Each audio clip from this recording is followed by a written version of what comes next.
திருப்பூர் மாவட்டம் உடுமலையை அடுத்த சோமவரப்பட்டியில் அமைந்துள்ள ஆள்கொண்டமாள் கோவிலில் ஆண்டுதோறும் கொங்கு மண்டலத்தின் பாரம்பரிய கால்நடை திருவிழா சிறப்பாக கொண்டாடப்படுவது வழக்கம்.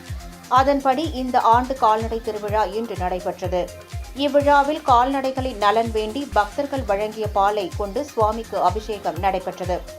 இதில் உடுமலை, பொள்ளாச்சி, சுல்தான்பேட்டை பகுதிகளிலிருந்து ஏராளமான விவசாயிகள் கலந்து கொண்டு ஆள்கொண்ட மாலை வழிபட்டனர்.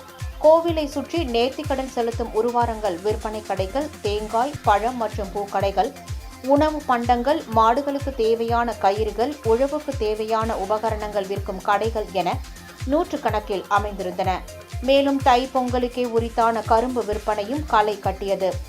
விவசாயிகள் தங்கள் கால்நடைகள் போடும் முதல் குட்டிகளை ஆள்கொண்டமாள் கோவிலுக்கு நேர்த்திக்கடனாக வழங்குவது வழக்கம். அதன்படி இன்று நூற்றுக்கணக்கான கால்நடைகள் கோவிலுக்கு நேர்த்திக்கடனாக வழங்கப்பட்டன.